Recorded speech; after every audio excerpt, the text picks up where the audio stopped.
we're back for another exciting episode on Insight Africa. We're lucky enough today to have Vuyo show us around the Pan-African market. He'll be taking us and showing us a variety of African beads and various sculptures. So many more exciting things to show us today. We look forward to walking around with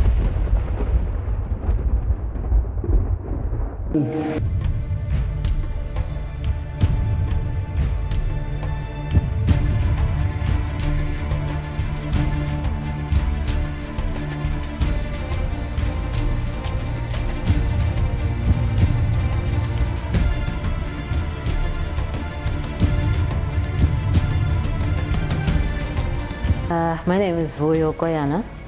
I run the Pan-African market and I welcome you to this space in Long Street in Capetown, South Africa. This is the home of all dreams African. We have representation of peoples here from all over the mother continent, and we have representation of products and ideas from all over the continent.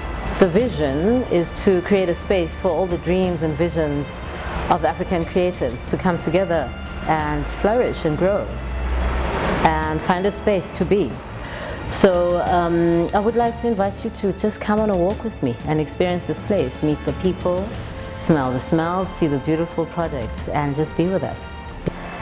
And the idea when it was set up was to actually create a space for people who would ordinarily not be able to feature in the city streets of Cape Town as serious and formal business people. We do various things. Some of them you'll be able to see visually in this moment. Others I can only tell you about. The Pan-African market has upwards of 30 traders in the space. It operates on 3 levels in this beautiful historical heritage building. We also have cultural programs that run in the space. We have events that are hosted in the space, and from time to time we'll be able to feed that information through our website. I'm riveted by it every day. I'm riveted by the beauty that lies within. I'm riveted by the multiplicity of dreams that we all bring to this place, and the hopes and the futures that we are co-creating, and the lines that bring them together. And so yeah, we're here to create yet another beautiful new day for Africa. So we're on the 2nd floor, and as you can see, we've made full use of the space around here. We've used the corridor space. This is a shop, as it is, and this is the shop owner.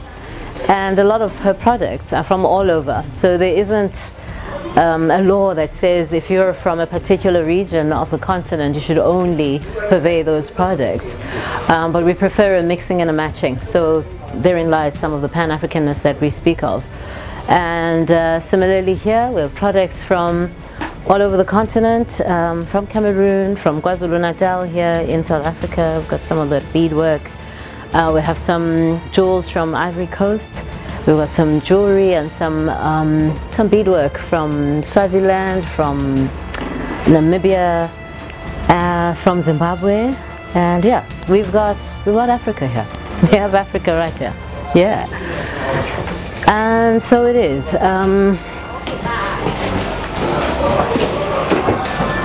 Some contemporary street artwork here, some wirework, some metalworks that show the life that we're leading today, yeah? So a lot of recycled metal and a lot of recycled wire art. That seems to be what happens on our streets a lot lately, and this is the beautiful influence of our Zimbabwean brothers who've also brought that influence through to South Africa. So a lot of our local young artists are also doing that. So more stuff from the east of our continent. Yeah, a lot of Kenyan curios and artifacts. Yeah, the beauty of Africa. Beauty of Africa. Some stuff from Tanzania. And more stuff from West Africa coming up here. So a lot of the masks are mostly from Ivory Coast, from Senegal, from Ghana, from Mali, from Cameroon. Some items are also from Gabon, Yeah? Yes. Yeah. Haida. So, yes, me. Gabon, Mali, Burkina, Burkina all over Faso. Africa. Yeah, yeah. Fantastic. So we've got our beautiful continent contained right in this one room. Exactly. Yeah. So thank you, Nomzata. And on we go. More of the second floor is more fabric, more bags, handmade stuff most of the time, and some beautiful animal hide. Yeah.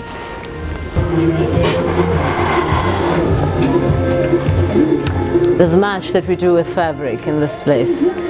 So we've turned it into handbags, into backpacks, and here in Abbas's space, who comes from the land of fabric, from Ghana, he has been able to just convert all of that amazing fabric into what you see, these bags.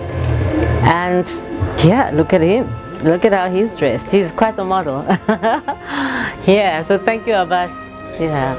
Just tell us about one item, for instance. Yeah, this is a from Mali. It's a Chihuahua antelope. It was using for the ceremony. If you have the ceremony, the people were using for the dancing and for the around. So this is the Bakota.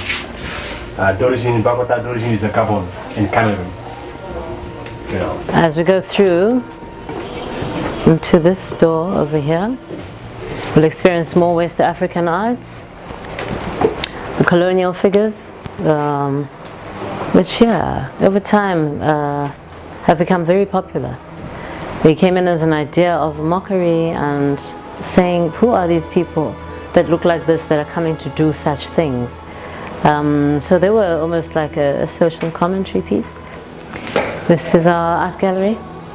We have art studios that produce this over here. So this is one of the artists, Haima Giva. Yeah, can you tell us a little bit about the influence of the paintings? Yeah, we're doing a record label, yeah? So Mapumba sits in this space, yeah? Yeah, you know Mapumba, right? And in here is Pastor Robert, who manages his congregational affairs from here, and is a very well-respected member of the Kenyan community, who also hosts Kenyan delegations that come through, national delegations, in our boardroom in the Pan-African market. He also does work, some work for the Kenyan consulate. So yes, so we're on the first floor of the market, and here Sister Philistes and Brother Michael, they do the paper mache and wire artwork, and that's the main thrust of their business.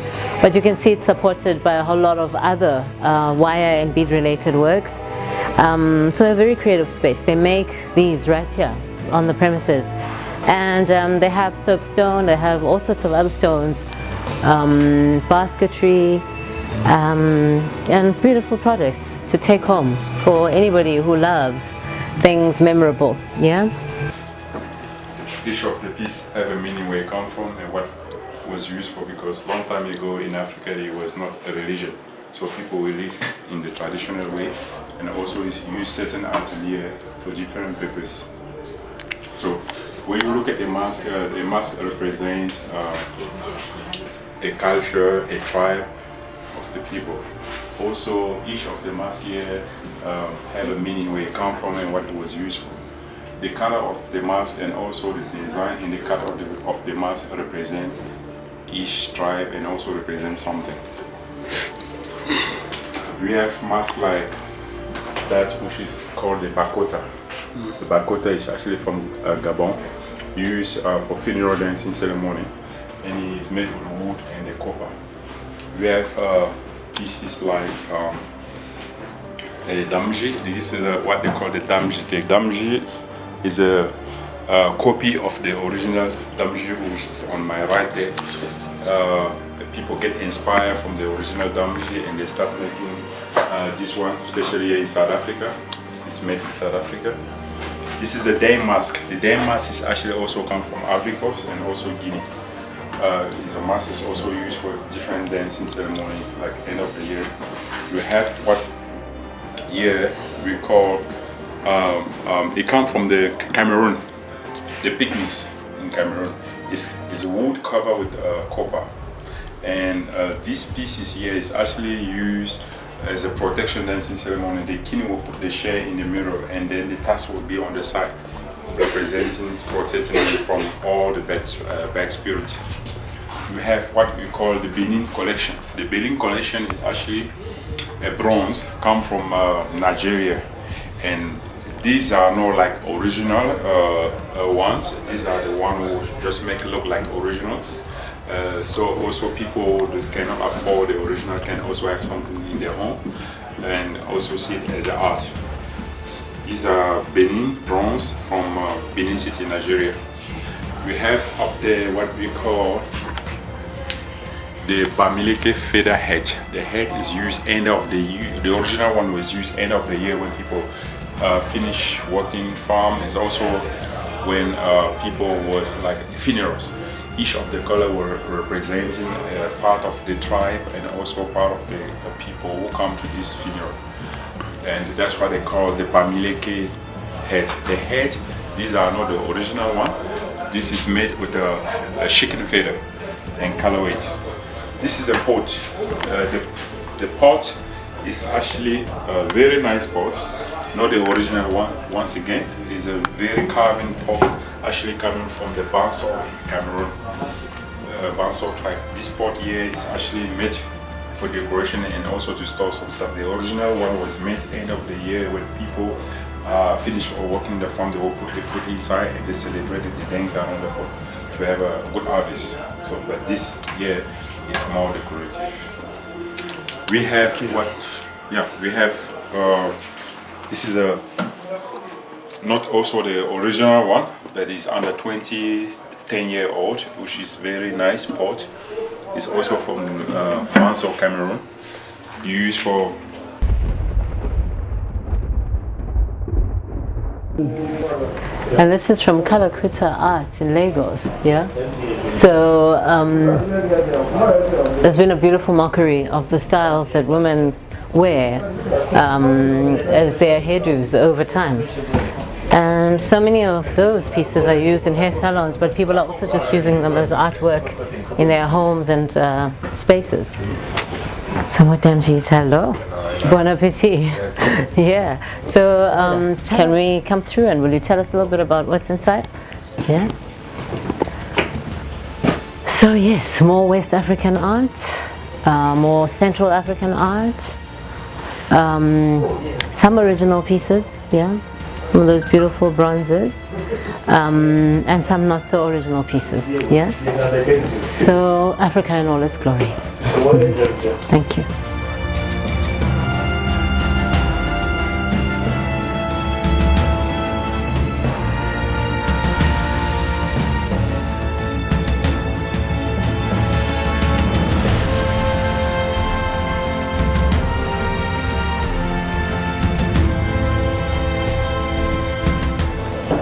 So our typical art lovers know exactly what to look for, because even in the unoriginal pieces there's a particular kind of originality that one has begun to look for, because even the unoriginal pieces have a life that is long enough to represent antiquity and to represent something that is close enough to the original, in that, you know, one doesn't want to give up what is original of the continent. You want to keep it to its use, while at the same time teaching, educating and furthering the understanding of how our peoples did what they did and why they did it. Yeah, so we continue to be educated. Thank you, Jakub. Welcome. Thank you, gentlemen. Yeah. Just a walk through, more beautiful art, more statues and statuettes. Mostly Cameroon, Gabon, Central African, Ivorian as well. Ivorian. Most of the stuff here is Zakaria here. Hello, can we come in? Film it.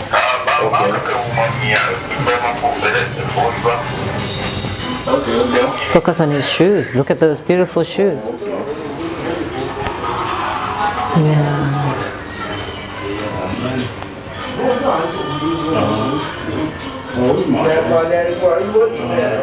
Beautiful. Man, what can we say? Come over and get to learn about each and every one of these pieces. Each one more beautiful than the last, and so it goes.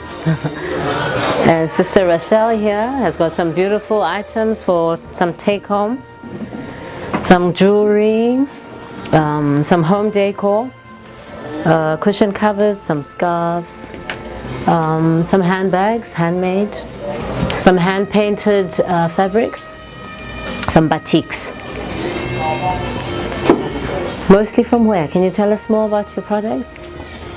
Yeah, there's also paper mache bowls with recycled paper.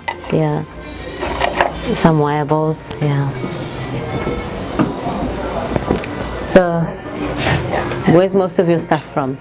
And here I have some beautiful necklace. Yeah, I make with the copper.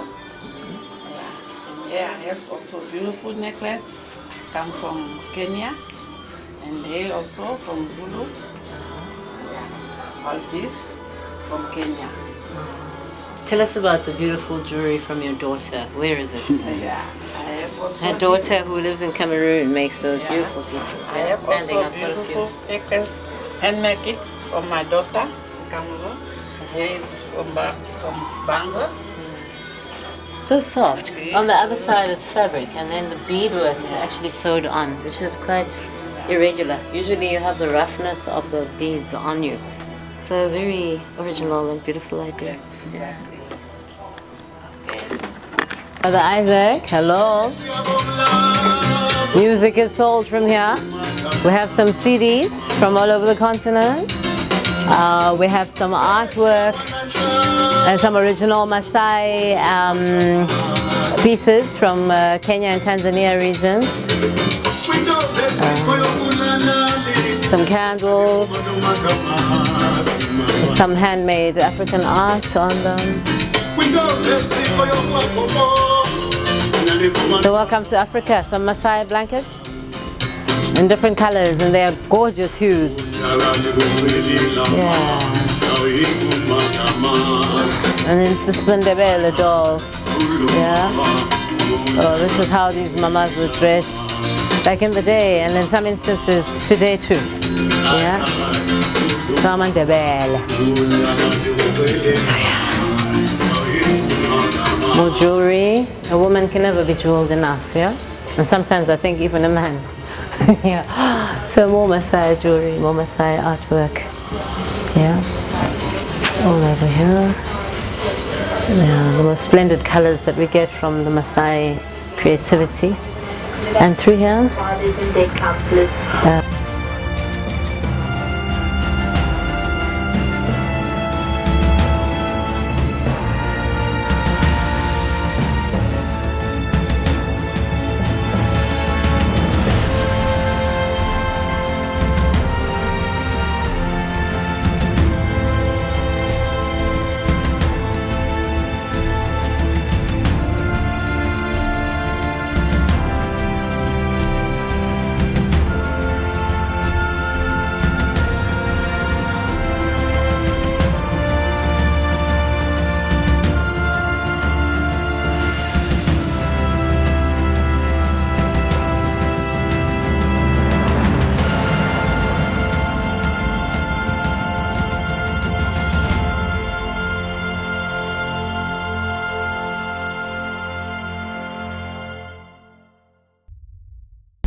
We also host cultural programs here, and the oldest of them is the storytelling program, which happens regularly on Saturdays, and it's really a space where we enliven our young children's minds to keep the dream of Africa alive from a very early age. You know, fast globalizing world, this for us has become a real necessity. We also have regular get-togethers around music, yeah, so celebrating the music of the continent, from different peoples of the continent. We have regular fashion events here, also showcasing what is of our latest fashions on the continent. and how we fit ourselves into the bigger world, yeah? And food is a very central aspect of what we do here also. The different flavors and textures of our African food, so we have events around that, as we also have a cafe space where we showcase some of the foods and the different cuisines. And in fact, as an aspect of that, we have a women's catering group. So the investment arm of the Pan-African market is called Pan-African Women, and the women who are organized as Pan-African Women also run a catering enterprise, which purveys the foods, the different African foods, to various private organizations, government organizations, and are embedding that and weaving that into the everyday lived life of Cape Town and beyond.